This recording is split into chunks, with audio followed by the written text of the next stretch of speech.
Meus irmãos, eu quero saudar a igreja com a paz do Senhor. Por bondade e com permissão do pastor, Evangelho de Lucas, capítulo de número 24. Vamos ler alguns versículos. O versículo de número 13 do capítulo de número 24 do Evangelho de São Lucas. Assim diz a palavra do Senhor. E eis que no mesmo dia iam dois deles para uma aldeia que distava de Jerusalém 60 estádios, cujo nome era Emaús. Iam falando entre si de tudo aquilo que havia se sucedido. Aconteceu que, indo eles falando entre si e fazendo perguntas um ao outro, o mesmo Jesus se aproximou e ia com eles. Amém? Este texto para meditarmos na palavra de Deus aqui nesta noite. O ministério de Jesus, ele foi marcado por muitos sentimentos positivos que Jesus ele demonstrou para com a humanidade desde da sua missão, como também algumas coisas que Jesus fez pelos menos favorecidos. Percebemos que desde o período que Jesus começou a pregar o evangelho do reino, começou a fazer a obra determinada pelo seu Pai, Jesus ele começou a alcançar pessoas que não foram alcançadas pelos trabalhos sociais da sociedade, que a sociedade rejeitava, que a sociedade menosprezava, de maneira que Jesus foi para estas pessoas a salvação não apenas espiritual, mas também no âmbito de sociedade. A gente vai perceber que Jesus ele abraça pessoas que o mundo fazia questão de desprezá-las. Jesus ele acredita em pessoas que a sociedade não acreditava. Jesus ele ama pessoas que a sociedade odiava. Jesus ele faz tudo aquilo que a religião, o governo, os homens apenas tinham discursos de fraternidade, porém não correspondiam assim como discursavam.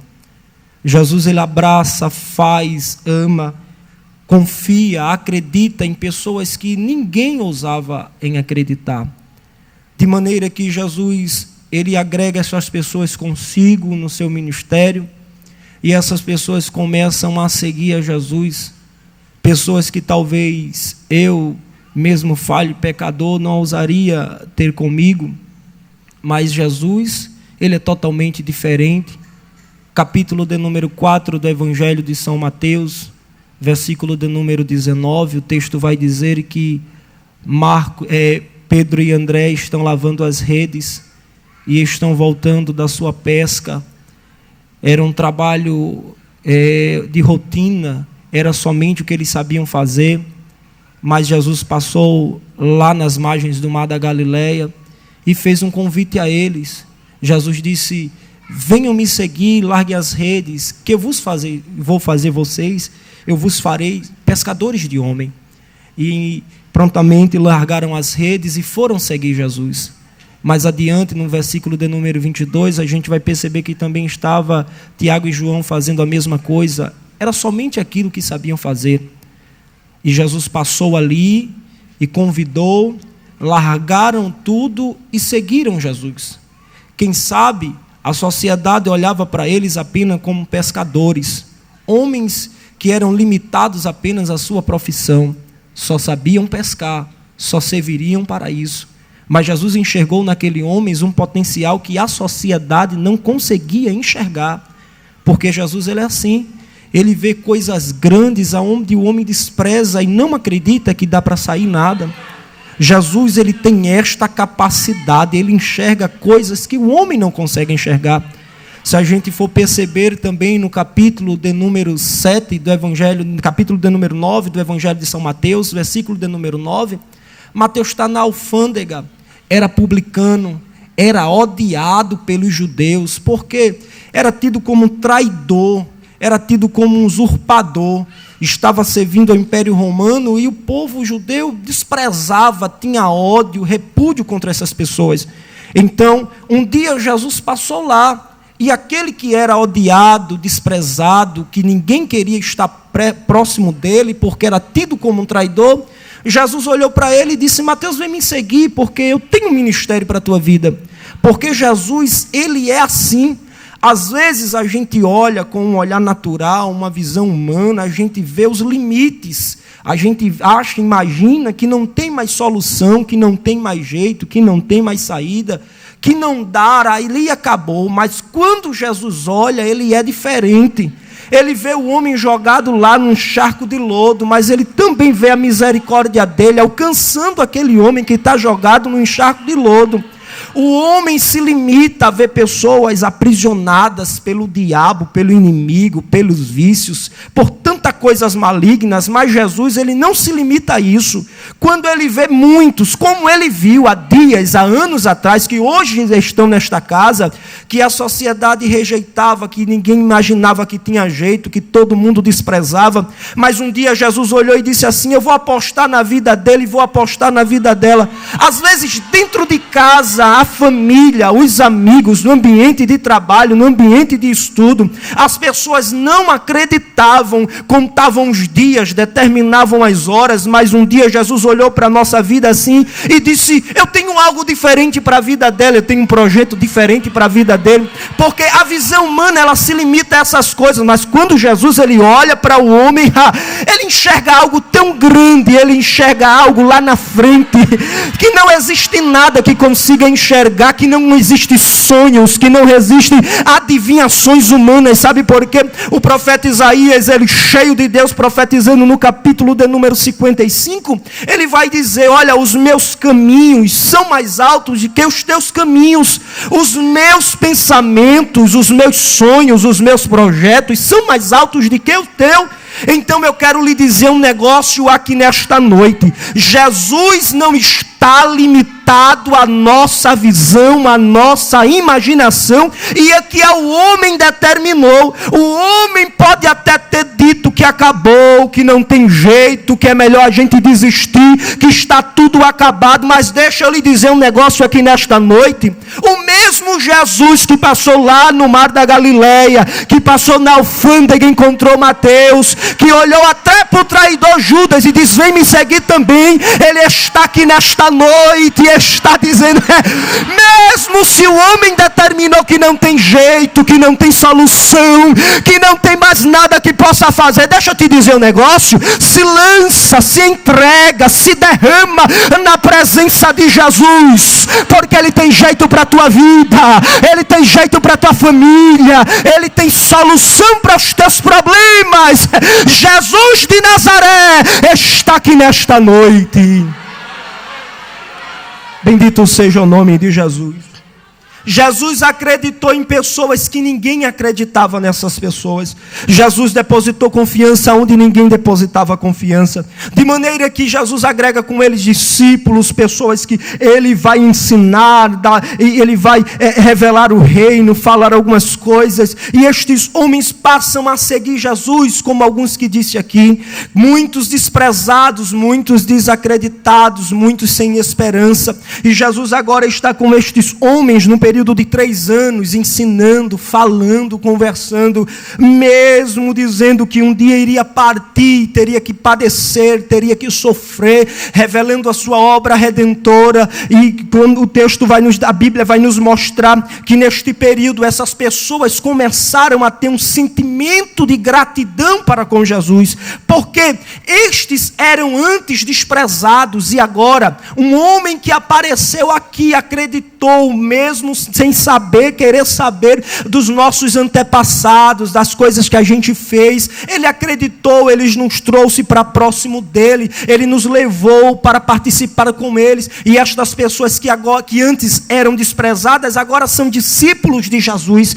são discípulos de um homem que faz cego enxergar, paralítico andar, opera milagres e maravilha, de maneira que estes homens têm um sentimento de gratidão eterno por Jesus. Mas o texto bíblico vai dizer que Jesus ensinava, falava que precisaria morrer, que precisaria ficar 3 dias sobre uma tumba, enterrado, sepultado. Mas o amor era tão grande, o sentimento de gratidão, de querer ter Jesus por perto, porque eles amavam Jesus de verdade, porque Jesus foi a única pessoa que abraçou, amou eles, apostou neles, fez tudo por eles. Este sentimento fazia que todas as vezes que Jesus ensinava, que Jesus falava que precisaria padecer, eles rejeitavam esse ensinamento, não queriam dar ouvidos, a ponto de Pedro, no momento que Jesus revela que iria para a cruz, Pedro ele diz: olha, mestre, é melhor eu ir no teu lugar, eu me disponho a ir, porque eu quero estar perto do Senhor.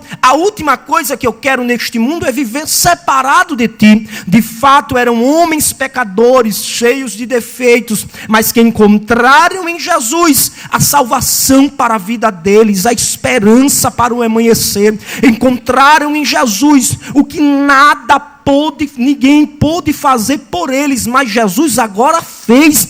Não estão mais na sarjeta, embora que estão andando no deserto, embora que tenham algumas restrições, mas estão com Jesus, e independente do local onde estavam, o importante era estar com Jesus. Independente qual era a refeição do dia, o importante era estar com Jesus. E este sentimento, com o passar dos anos, crescia, se multiplicava. A última coisa era perder Jesus, viver distante de Jesus. Mas o texto vai nos mostrar que Jesus agora é traído, que Jesus agora é preso, que Jesus agora é condenado e que Jesus vai para a cruz do Calvário. Mesmo Jesus indo para o Calvário, mesmo Jesus indo para a cruz, o sentimento era grande no coração daqueles homens, porque agora a última esperança, a única pessoa que confiou em todos nós, está pendurado num madeiro, e daqui a um pouco será colocado em uma tumba fria,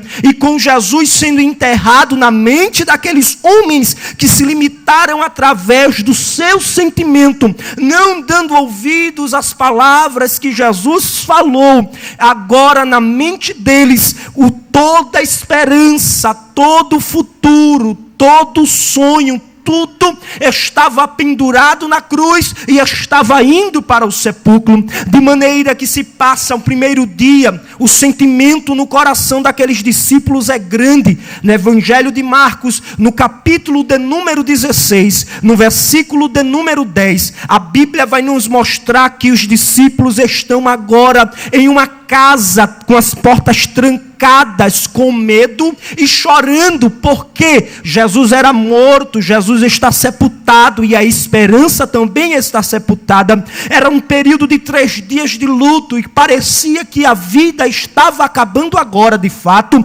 Jesus estava morto, mas existia promessa que ele iria ressuscitar. O mesmo Jesus, ele disse: eu não vos deixarei órfão, é necessário que eu vá, mas eu mandarei um para tomar conta de vocês, para interceder com vocês, para estar ao lado de vocês. E isso não entrou na cabeça deles, embora que as palavras de Jesus passassem nos ouvidos, mas não desciam no coração. Por quê?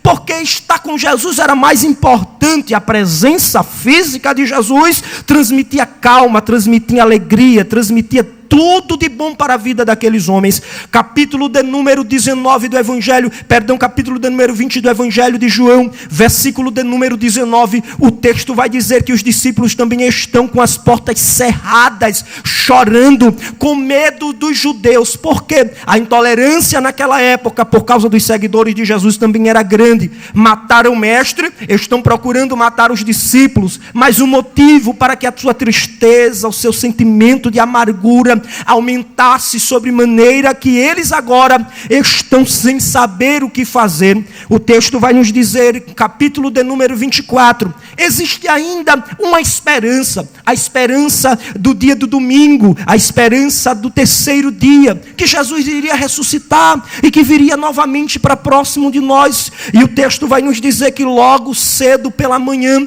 as mulheres vão ao sepulcro para cuidar do corpo do mestre, e quando chegam lá, já não encontram mais o corpo do mestre lá. Elas voltam com a notícia do anjo, que Jesus agora já não é mais morto, estava ressuscitado.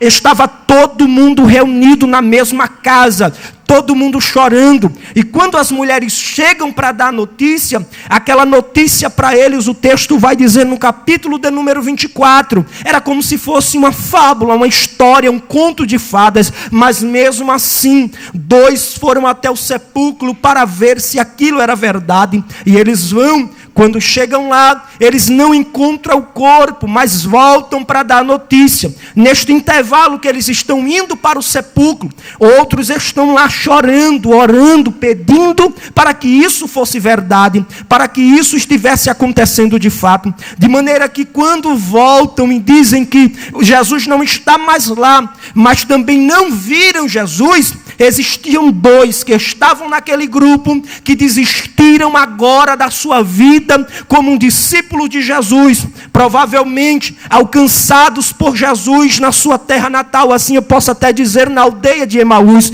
aonde um dia Jesus passou lá e também buscou eles, e agora trouxe para Jerusalém, e eram seguidores de Jesus, eram discípulos de Jesus, mas agora, movidos pela tristeza, movidos pela frustração. Por que a frustração? Porque o mestre agora estava morto, já não importava mais as palavras, já não importava mais nada. Jesus é morto e agora só não nos resta mais esperança a não ser voltar para o passado e desistir desta vida, desistir dessa chamada, desistir de estar nesta igreja, desistir de participar deste departamento. Já não vale mais a pena evangelizar, porque Jesus agora já é morto na concepção deles. Já não vale a pena estar em Jerusalém fugindo, com medo, se escondendo, correndo risco de vida, se Jesus já não está mais vivo para nos alimentar com a sua presença e com as suas palavras. Agora restava 2 alternativas: ou desistir de tudo e voltar para o passado e para o fracasso, ou acreditar na promessa de Jesus, de que um dia ele iria voltar no 3º dia, e iria cumprir tudo aquilo que foi determinado para o Pai. E por muitas das vezes nos encontramos na mesma situação, nos frustramos porque nos decepcionamos com as nossas expectativas, aonde depositamos confiança, aonde acreditamos que tudo vai dar certo, e de repente o caminho do Senhor é totalmente diferente, ou o Senhor às vezes falou e a gente não deu ouvido, porque estávamos focados tanto naquelas coisas naturais, em coisas que Jesus não determinou para a nossa vida, de maneira que não acreditamos que de fato o Mestre está conosco. E é necessário a gente acreditar na chamada. Quando Pedro e João voltam para aquela casa, os discípulos escutam a notícia que Jesus não está lá, que eles não viram Jesus. Eles decidem chutar o pau da barraca e voltar para Emaús. Era uma distância aproximadamente entre 11 a 12 quilômetros de Jerusalém até Emaús. Quando eles decidem voltar para Emaús, eles decidem abrir mão de tudo que um dia Jesus construiu com eles. Quando eles decidem voltar para Emaús, eles decidem abrir mão da chamada de Deus na vida deles. Quando eles decidem voltar para Emaús, eles decidem abrir mão da escolha de Deus na vida deles, porque de fato existiam muitos homens, muitos pobres, muitos miseráveis, mas Jesus passou lá e escolheu eles e trouxe eles para participar no ministério de Cristo. Era a maior honra que estes homens tiveram, mas as suas tristezas humanas, as suas pressas, agonias, a sua ansiedade fez que eles esquecessem isso, de maneira que decidiram se entregar e voltar para o passado. E o texto vai dizer que no mesmo dia iam 2 deles para uma aldeia que distava 60 estádios, cujo nome era Emaús. E o texto vai nos dizer que iam falando entre si sobre tudo aquilo que havia acontecido ou sucedido, e a Bíblia vai nos mostrar que estes homens agora vão embora. Enquanto estes homens estão indo embora, creio comigo e divido com os irmãos, aqueles discípulos como João, como Pedro, como Tiago, como Mateus, eles poderiam intervir na ida desses homens até Emaús, porque eram os mais experientes, eram aqueles que aprenderam mais tempo com Jesus, eram aqueles a qual Jesus mais confiou, e eram aqueles que tinham uma grande responsabilidade no ministério de Cristo aqui na terra. Estes homens deveriam intervir naquela ida daqueles homens, assim não deixando, assim impedindo, assim usando de misericórdia como líderes da igreja, líderes dos discípulos, pedindo para que esperassem algum pouco, pedindo para que não se apressassem tanto, pedindo para que tivessem paciência, porque isso era natural, eles eram mais antigos. Mas existem momentos que aqueles que são experientes, existem momentos que aqueles que têm as funções religiosas, existem momentos que aqueles que poderiam nos estender as mãos, eles não conseguem nos estender as mãos. Existem aqueles que não querem, mas existem aqueles que não podem. Mas o texto vai dizer agora que Jesus já era ressuscitado, 2 discípulos estão indo para Emaús, e uma grande maioria está em Jerusalém chorando com medo e sofrendo. Se eu fosse Jesus, naquele momento, olharia para 2 homens que estão vindo, desistindo, abrindo mão de tudo aquilo que programei, preparei, arquitetei para a vida deles. Eu olharia para eles e deixaria eles como secundários. Primeiro iria cuidar do grande grupo, daqueles que estavam chorando, daqueles que estavam lá em Jerusalém, daqueles que escutaram a palavra e tiveram paciência. Mas Jesus, quando ele olha para o homem, ele não vê as quantidades, mas ele vê a estrutura do homem. O salmista diz que quando ele olha para a gente, ele lembra que a gente é pó, ele sabe até aonde conseguimos chegar, ele conhece até aonde a gente pode suportar. Quando Jesus olhou para os discípulos que estavam em Jerusalém, ele viu homens que poderiam esperar aproximadamente algumas horas, mas quando ele vê 2 homens que a Bíblia nem revela o nome do outro, que está voltando para Emaús, que está chutando o pau da barraca, que está dizendo que não adianta, que não tem mais jeito, que não tem solução, não tem para ele que é homem, mas tem para Jesus que é poderoso. Ele olha para aqueles homens e disse: olha, eu já ensinei a parábola das 100 ovelhas, eu vou deixar 99 aqui guardada, eu vou deixar 99 aqui segura, e vou atrás de uma que está voltando e que está desistindo. Deixa eu abrir um parêntese e te dizer um negócio aqui nesta noite. Está pensando que Jesus vai abrir mão tão fácil da tua vida, só por causa dos teus erros, só por causa dos teus pecados, só por causa do teu fracasso? Deixa eu te dizer um negócio. Pode tirar o cavalinho da chuva, Jesus de Nazaré está aqui dizendo: eu estou contigo, eu não abro mão da tua vida. Eita, meu Rabi da Galileia, por bondade, olha para o teu irmão e diz a ele: o mestre não abre mão da tua vida. Eita, rabagaço remiácia.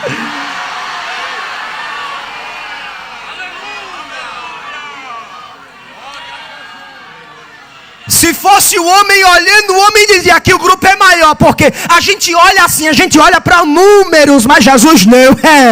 Jesus, ele olha para quem precisa.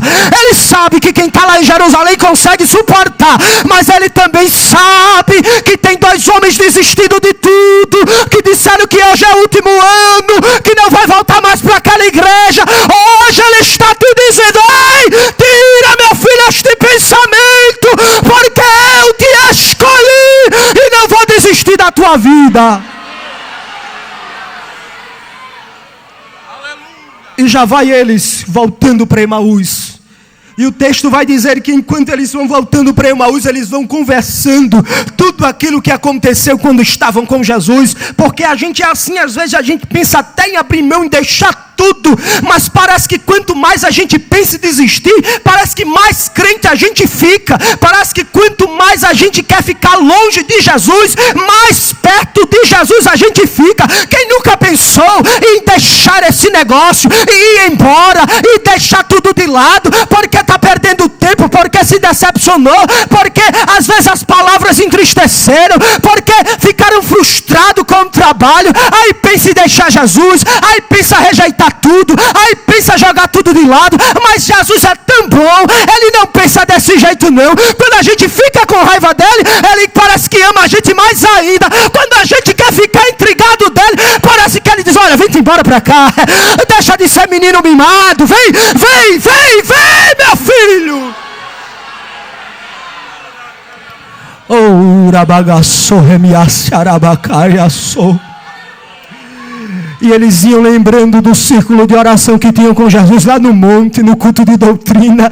Eles iam lembrando de todas as experiências com Cristo, conversando, falando entre si, tudo aquilo que havia, as experiências que trocaram e tiveram com Jesus naquele período de ministério. E acredito comigo que cada passo que dava para voltar para Emaús, a tristeza era grande, porque estão voltando para estaca zero, estão voltando para a condenação, estão voltando para o fracasso. Mas o mesmo texto vai dizer no versículo de número 15, que o mesmo Jesus, porque o mesmo Jesus foi o mesmo que um dia buscou eles lá, foi o mesmo que um dia ensinou a eles, foi o mesmo que um dia morreu, e foi o mesmo que as mulheres disse que ressuscitou. Aí o texto vai dizer: o mesmo Jesus se aproximou, e agora eu quero compartilhar a palavra que Deus colocou no meu coração, e ia com eles naquele caminho. Deixa eu te dizer um negócio aqui nesta noite: muitas das vezes o homem abre mão, a família despreza, a sociedade não tem jeito, não vê esperança, mas enquanto até Tiago, enquanto João, enquanto Mateus, enquanto Pedro, deixa a gente ir embora, deixa a gente voltar para o passado, deixa a gente desistir de tudo. Existe um que não se preocupa se tem 12 quilômetros para andar, que não se preocupa se o sol está escaldante, que não se preocupa se a areia está quente, que não se preocupa se tu negasse a ele nesta noite estar aqui do teu lado, te dizendo: eu te amo, eu te amo. Louvado seja o nome de Jesus. Louvado seja o nome de Jesus. Jesus estará hoje caminhando do teu lado.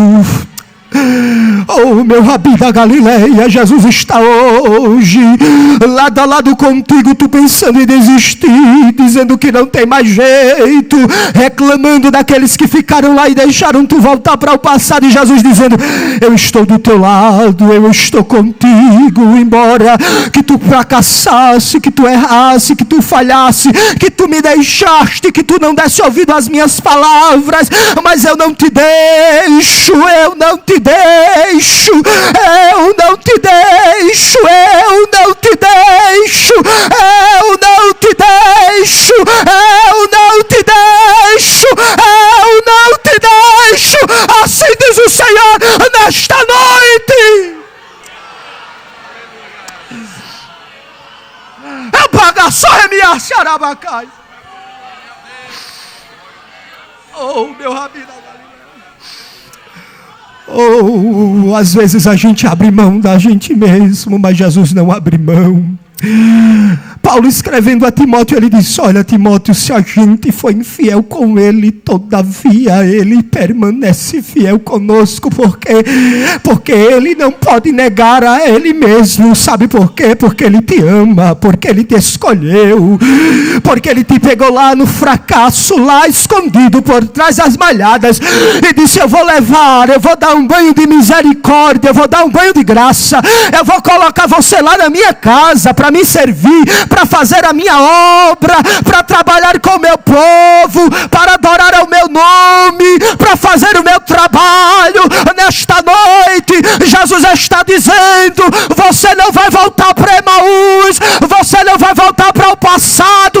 E se você está no meio do caminho, Ele está dizendo: eu estou contigo, eu vou caminhar contigo, eu vou enfrentar contigo, eu vou segurar na tua mão e vou te trazer para casa, porque eu te amo. Oh, louvado seja o nome de Jesus.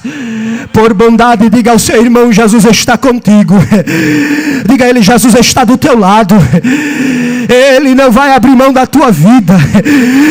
Ele não vai abrir mão da tua vida. O sangue, o preço foi alto. Eita, as chicotadas foram glória, foi alto o preço. A humilhação foi grande. Mas Ele está dizendo: eu não abro mão da tua vida. Mas o pastor desistiu de mim. Mas eu não desisto de você. Mas o meu dirigente desistiu. Mas eu não desisto de você. Mas meus pais desistiram de mim. Mas eu não desisto de você. Adora a Deus. Adora a Deus. Eita, rapaga só oh. Tem alguém do teu lado, tem alguém do teu lado, tem alguém do teu lado, tem alguém do teu lado. O caminho é longo, irmão, mas Jesus está do teu lado e está dizendo: eu estou contigo, eu estou contigo, eu estou contigo.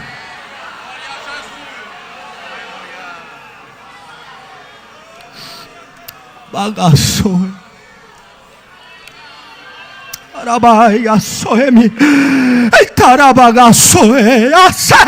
Eita, meu rabi da Galileia. Ai, assou. Oh,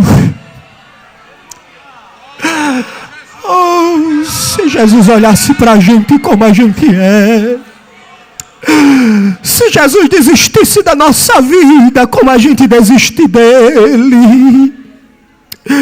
Se Jesus não nos amasse no primeiro fracasso, Ele nos lançasse fora, a gente estaria perdido.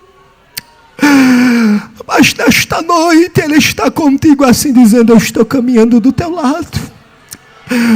Mas a solidão é grande, irmão Felipe, mas Ele está dizendo: eu vou contigo, eu vou do teu lado, eu vou. Eu estou do teu lado e estou dizendo: existe oportunidade para voltar. Existe oportunidade para voltar. Existe oportunidade para voltar. Existe oportunidade para voltar. Ainda tem mais um hino para cantar em Jerusalém. Ainda tem mais uma mensagem para pregar em Jerusalém. Ainda tem mais alguém para tu ir lá na rua. Eita, bagaço. Eita, bagaço, remiácia. Eita, bagaço. Eita, bagaço, remiácia.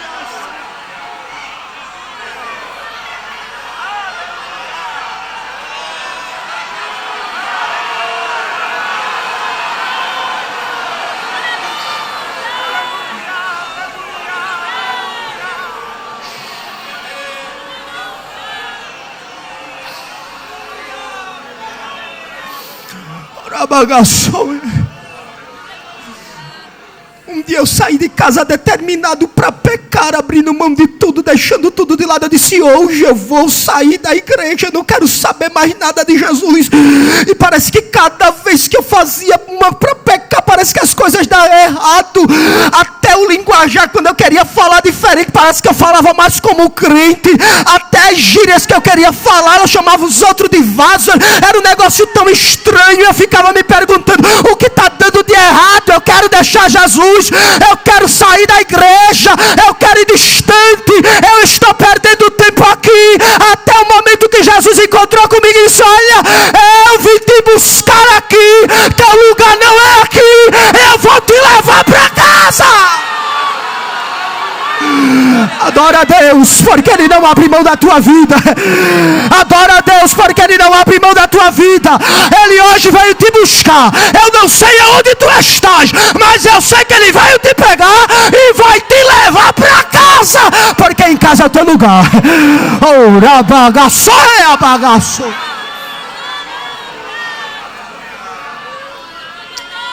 Aleluia. Aleluia. Aleluia. Aleluia. Oh, Jesus é bom demais. Aleluia. Aleluia. E o texto vai dizer que eles estão indo, Jesus se aproxima, eles não percebem.